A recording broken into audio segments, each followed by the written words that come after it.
ayan na guys, yung resulta, no. Ginawa natin lumpia, tsaka yung free taste natin. So, yan. Goods na goods.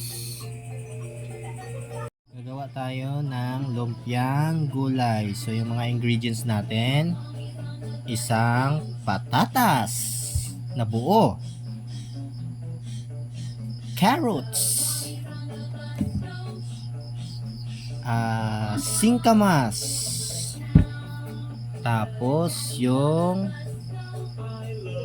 sibuyas na puti. Okay, so ayan.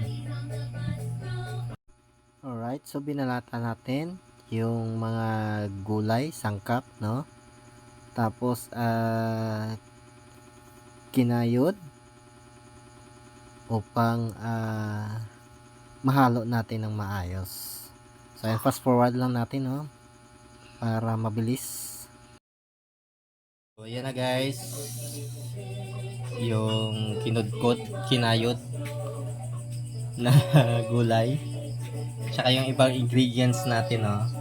So haluan natin siya ng corned beef,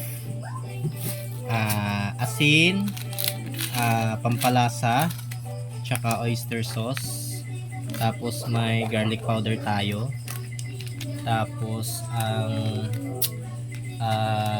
tawag ito, cornstarch, tapos may paminta na durog. So yun.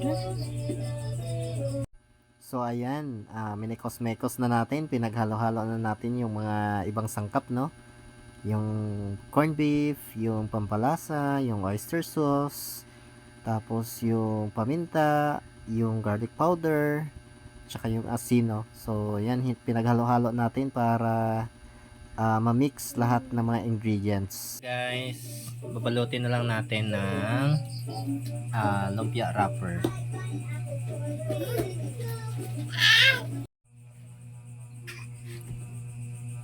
Sorry, bebe. Nipis. Madaming butas.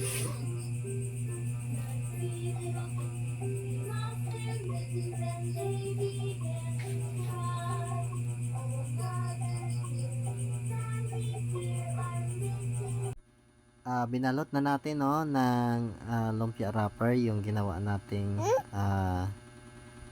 yung minex natin ng mga ingredients. So isang tips lang para sa ating pagbabalot, no, sa lumpia wrapper, dapat lagyan natin, no, ng lagyan natin ng tayubong or ang all-purpose flour para naman hindi magdikit-dikit yung ating ginawa. Tapos na natin ginalot, no. So ngayon naman magluluto tayo para matikman natin yung ating ginawa.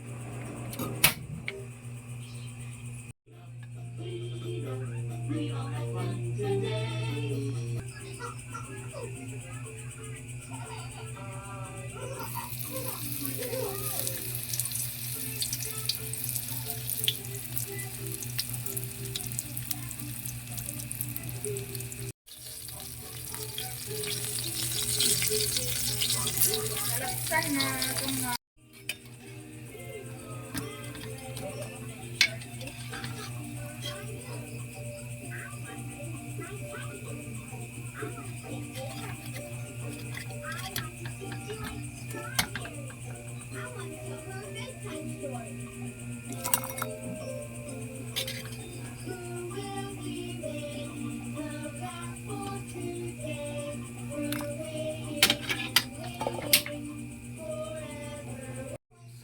Ayan na guys, yung resulta, no.